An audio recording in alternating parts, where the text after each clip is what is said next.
জাতীয়তাবাদী দলের তারেক রহমানকেও চাটার গুছিয়ে ফ্যাসিজমের নায়ক বানায় কিনা সেটা তাদেরকে খেয়াল। এই নির্বাচনে এই অথর্ব প্রশাসনের মাধ্যমে অবাধ সুষ্ঠু নিরপেক্ষ নির্বাচন বাংলাদেশের মাটিতে সম্ভব নয়। যে ফ্যাসিবাদের জন্মটা কোন জায়গা থেকে হয়েছিল? বাঙালি মানুষের বাক স্বাধীনতা, বহুদলীয় গণতন্ত্র প্রতিষ্ঠার বিরুদ্ধে বাকশাল 1975 সালে বাকশাল কায়েম করার মাধ্যমে বাংলাদেশের বহুদলীয় গণতন্ত্রকে টুটি চেপে ধরেছিল এবং সেটাকে পুনরুদ্ধার করেছিল। সেই সময়ে আপনারা জানেন, আমরা কতিপয় মানুষ বিভিন্ন জায়গায় বলি, এই বঙ্গবন্ধুকে কারা কারা ফ্যাসিজমের নায়ক বানিয়েছিলেন? আপনারা যদি প্রত্যেকটি রাজনৈতিক দলকে আমরা বলে থাকি যে চাটার গোষ্ঠীরা বঙ্গবন্ধুকে জননেতা থেকে ফ্যাসিবাদের জনক বানিয়েছিল। সুতরাং এই বর্তমান পর্যায়ে আমাদের কিছু শিক্ষা গ্রহণ করতে হবে। সেই শিক্ষা গ্রহণের জায়গাটা আমরা বলি, জাতীয়তাবাদী দলের তারেক রহমানকেও চাটার গোষ্ঠীরা ফ্যাসিজমের নায়ক বানায় কিনা সেটা তাদেরকে খেয়াল রাখতে হবে। আমি গণ অধিকার পরিষদের বিপি নুরুল হককে বলেছিলাম যে চাটার গোষ্ঠীর যাতে আপনাকে ফ্যাসিজমের নায়ক না বানায় সেই থেকে আপনাকে লক্ষ্য রাখতে হবে।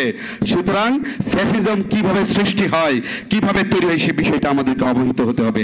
আজকে জুলাই অভ্যুত্থানকে রক্ষার জন্য আমাদের মজমুল হোসেন আলাল ভাই খুবই সুন্দর বক্তব্য বলেছেন। এখন আমার একটা প্রশ্ন রয়েছে, হয়তো উনি নাই, যে এই ফ্যাসিজম, এই জুলাই আগস্ট অভ্যুত্থানের চেতনা, রাজনৈতিক ইউনিটি ধরে রাখার দায়িত্ব তো একটি রাজনৈতিক দলের নয়, এটা আমার আপনার সকল। সুতরাং সমগ্র রাজনৈতিক দলের দায়িত্ব নিয়ে বলতে হবে কিভাবে রাজনৈতিকভাবে ঐক্য আমাদের গড়ে তুলতে হবে।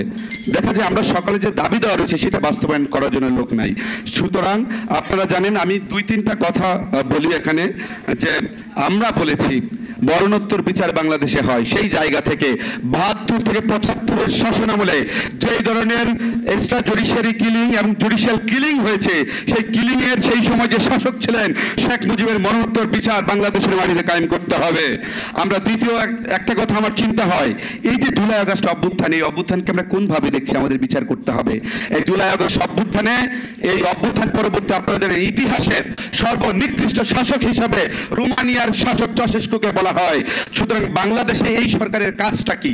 এই সরকারের মুখ্য কাজ ছিল এই খুনি হাসিনাকে, ফ্যাসিবাদ হাসিনাকে ইতিহাসের, বাংলাদেশের ইতিহাসের সর্বনিকৃষ্ট শাসক হিসেবে ঘোষণা করা প্রয়োজন ছিল। সেটা আমরা দাবি রেখেছিলাম সরকারের কাছে। আরেকটা বিষয়, এই যে একটি ইতিহাস, এই ইতিহাসটা কতদিন থাকবে?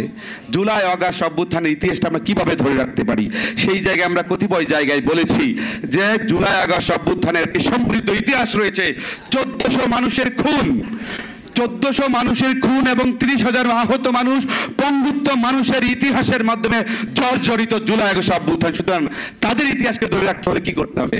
আমাদের মাধ্যমিক এবং উচ্চ মাধ্যমিক পাঠ্যপুস্তকে তাদের ইতিহাসকে লিপিবদ্ধ করতে হবে। আরেকটা বিষয় আমরা বলেছি, এই যে জুলাই আগস্ট অভ্যুত্থানের নায়ক যারা রয়েছেন তাদেরকে আপনারা দেখেছেন যমুনার সামনে গিয়ে তাদের চিকিৎসার জন্য পড়ে থাকতে হয়, যমুনার সামনে তাদের চিকিৎসা ট্রিটমেন্টের জন্য পড়ে থাকতে হয়। সুতরাং সেই জায়গায় তাদের চিকিৎসার জন্য জুলাই ফাউন্ডেশন হয়েছে, সেটা বিতর্কিত হয়েছে, আপনারা দেখেছেন। দায়িত্বে যারা ছিল তাদেরকে অপসারণ করেছেন। আমরা বলেছিলাম জুলাই ফাউন্ডেশনের জন্য, এই ফাউন্ডেশনের মাধ্যমে তাদের সঠিক পুনর্বাসন সম্ভব নয়। আমরা চেয়েছিলাম এই সংস্কার কাজের পরবর্তী দফাটা হওয়া উচিত ছিল জুলাই আগস্ট অভ্যুত্থানের যুদ্ধ যারা আহত হয়েছে তাদেরকে পুনর্বাসন, যারা নিহত হয়েছে তাদের পরিবারকে ক্ষতিপূরণ দেওয়া। সেই জন্য জুলাই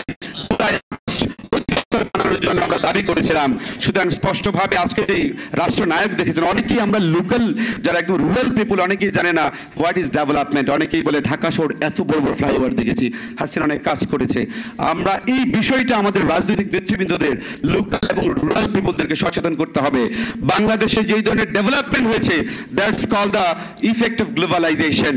গ্লোবালাইজেশন হচ্ছে স্বাভাবিক উন্নয়নের ধারা প্রক্রিয়াকে অব্যাহত রাখা, যেটা বাংলাদেশে হচ্ছে, তার ছয় ইন্ডিয়াতে হচ্ছে, নেপাল হচ্ছে, শ্রীলঙ্কা হচ্ছে, প্রত্যেকটা দেশে হচ্ছে। কিন্তু রেডিক্যালি চেঞ্জ হাসিনা করতে পারে নাই।